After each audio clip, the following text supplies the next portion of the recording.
এটা হচ্ছে আমার কলেজ, সৈয়দপুর সরকারি বিজ্ঞান কলেজ। আপনি স্থাপিত সালটা দেখেন, এটা হচ্ছে 1964 সালের একটা কলেজ এবং আমাদের উত্তরবঙ্গের খুবই ফেমাস একটা কলেজ। কারণ আমাদের উত্তরবঙ্গে সরকারি কলেজের মধ্যে আমাদের শুধু এই কলেজটা যেহেতু বিজ্ঞান কলেজ, তো শুধুমাত্র বিজ্ঞানের শিক্ষার্থীরাই এখানে অ্যাপ্লাই করে থাকে এবং এই কলেজে চান্স পাওয়ার জন্য কিন্তু খুব ভালো একটা মার্ক থাকে, মানে দরকার হয়। সো লাকিলি আমার এসএসসিতে রেজাল্টের কারণে আমি এই কলেজে পড়ার চেষ্টা করেছিলাম, যেহেতু আমার সৈয়দপুরেই স্কুল জীবন ছিল। তো এটা হচ্ছে সেই মাঠ এবং এই পাশে হচ্ছে আমার কলেজের বিল্ডিং।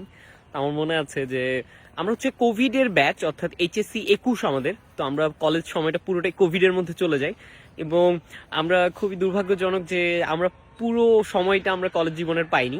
ফার্স্ট ইয়ারের কিছুদিন ক্লাস করেছি, তারপরে তো কোভিড শুরু হয়ে গেল এবং বন্ধ।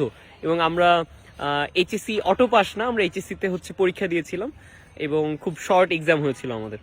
এই তো আমার কলেজ এটা। তো সৈয়দপুর সরকারি বিজ্ঞান কলেজের আমার অনেক বন্ধু আছে এবং আপনারা হয়তো অনেকেই আছেন। তো খুবই সুন্দর একটা কলেজ এবং আগে এই কলেজের নাম ছিল সৈয়দপুর সরকারি টেকনিক্যাল স্কুল অ্যান্ড কলেজ। তো এই তো এটা নাম পরিবর্তন করে এখন সৈয়দপুর সরকারি বিজ্ঞান কলেজ। উত্তরবঙ্গের খুবই ভালো একটা কলেজ।